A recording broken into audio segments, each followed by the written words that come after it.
Today's story is called The Diabolical Mr. Tiddles.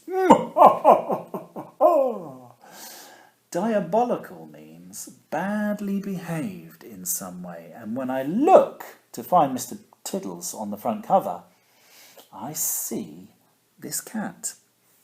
And this cat doesn't look diabolical. No, not at all. He looks rather cute, in fact.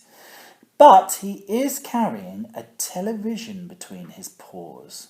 Now that's rather intriguing. I wonder why he's doing that. This story is written and illustrated by Tom McLaughlin. So, if you're ready, I'm ready, then I think we should begin our story. Here we go. For as long as he could remember, all Harry, and there's Harry, had wanted in the whole wide world was a cat. Meow. A furry, purry friend to care for and to play with. And you'll never guess what. ... Ellipsis. Wait and see. What? This was Harry's lucky day. Today was Harry's birthday. And a cat is just what he got. What a perfect pussycat, said Harry excitedly. I'll call him Mr. Tiddles, and here's Mr. Tiddles, and he's being carried away by a yellow helium balloon. Oh, Mr. Tiddles, come back down. There, that's better. Every day, Harry made sure that Mr. Tiddles was as happy as a cat could possibly be. Look here.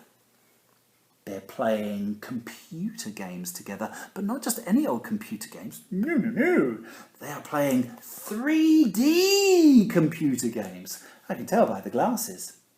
And over here, they're having a milkshake, and they're using curly, whirly straws. Are you ready?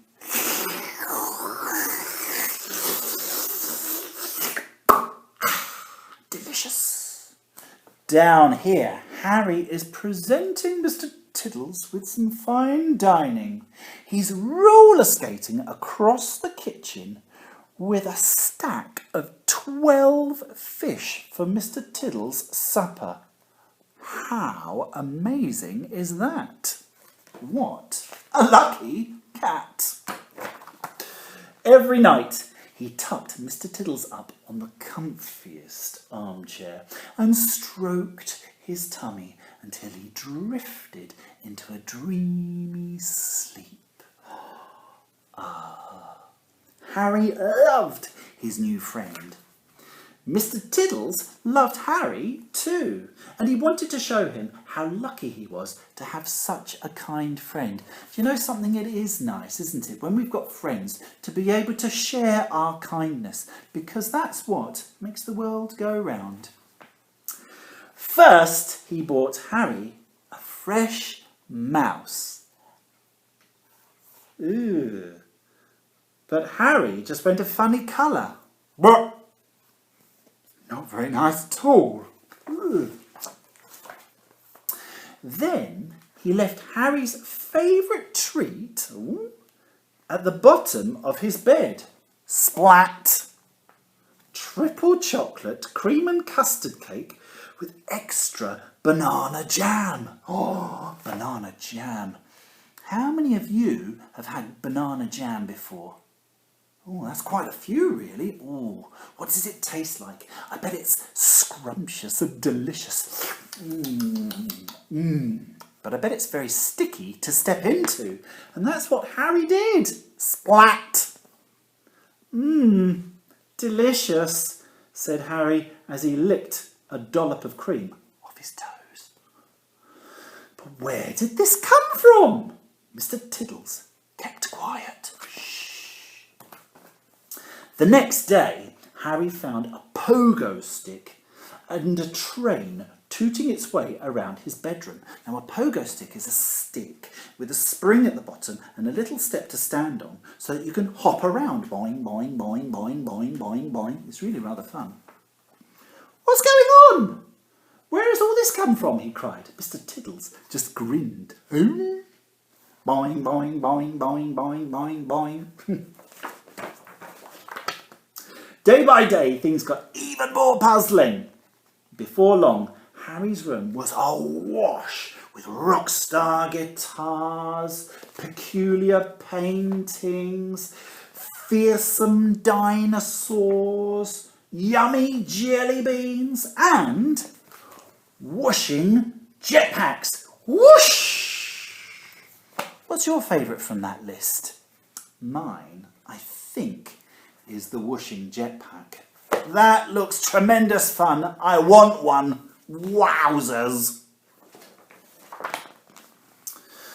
Then, one morning, Harry awoke to find a horse named Alan. Hello, I'm Alan. In his bedroom. Well, it was the last straw. What are you up to, Mr. Tiddles? You rascally cat, he cried. Mr. Tiddles didn't make a sound. He just went a little red in the face. You know, I sometimes go a little bit red in the face when Mrs. Hegarty says to me, "Who's eaten all the strawberry laces?" Ooh, I'm afraid it's me. I love strawberry laces, do you? Yeah, my favourite. Yum, yum, yum, yum, yum, yum, yum. But I get a bit embarrassed when I know that she's found out. I've eaten them all. Ah!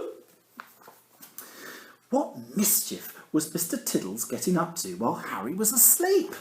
Oh, dear, dear, dear. That evening, Harry followed Mr. Tiddles as he vanished into the night, slinking along high wires, leaping across rooftops and jumping over rickety fences. It was a job for Harry just to keep up until, and here's his journey. Look at that, he's gone all over the place. And there we can trace his journey with this dotted line. Until, of course, Mr. Tiddles reached the home of the Queen. Oh my, said Harry, as the rascally Moggy squeezed through the railings and started to scale the wall. Now, a Moggy is a nickname for a cat, and sometimes you'll hear people say Moggy Nosh, and Moggy Nosh is cat food. Funny, isn't it? How silly. Mr. Tiddles is a cat burglar! How diabolical! Taking a deep breath, you take a deep breath, ready? Okay, let it out.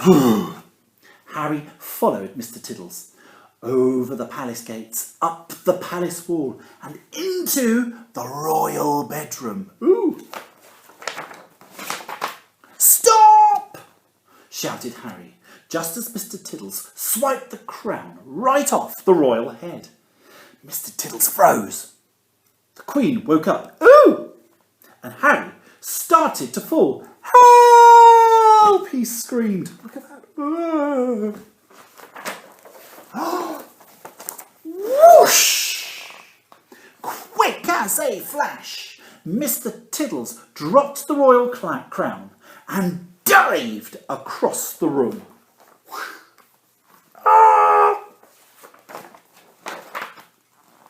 With a swish and a swoop and some splendid acrobatics, Mr. Tiddles grabbed Harry's shoelace and hauled him back through the window. Phew, that was close, sighed Harry, as he and Mr. Tiddles landed in a heap at the Queen's slippers. Gulp! The Queen, however, was not amused.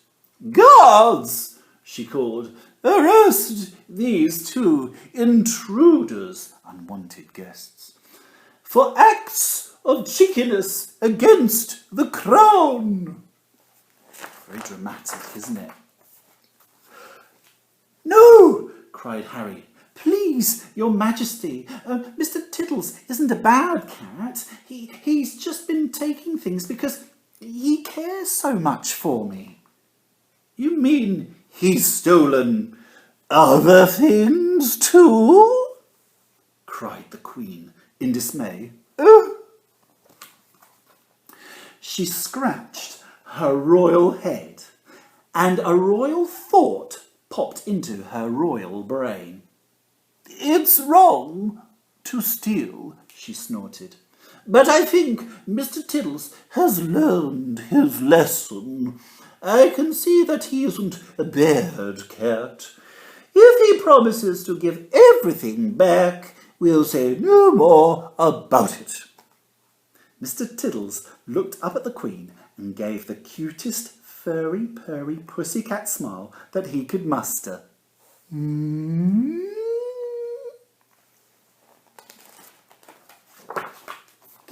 With no time to lose, Mr. Tiddles returned the grand piano to the conductor at the Opera House. "Oh, splendid, thank you ever so much."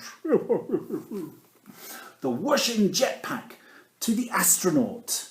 The noisy guitar to the rock star man. "Oh, thanks very much." And Alan to a very relieved cowboy. "Oh, I love my horsey Alan, of coursey." When they were finished, Harry gave Mr. Tiddles his biggest, bestest, squeezy hug. The two of them agreed then and there that having each other was the best present anyone could wish for. The end. I think that's absolutely right. Your friends are special. Be kind to your friends, particularly at the moment. Make sure your friends know that you think that they're special. Make sure your parents and carers know that you think that they're special too. What a lovely, lovely story about friendship and kindness in the end. I enjoyed that. I'm going to give you a round of applause. There we go, that's all for you. And I shall tell you something. I want you to keep on being brilliant, keep on being excellent. And I shall see you all very, very soon. Remember, wash your hands and be the greatest you can be. Bye-bye now. Bye-bye. See you soon.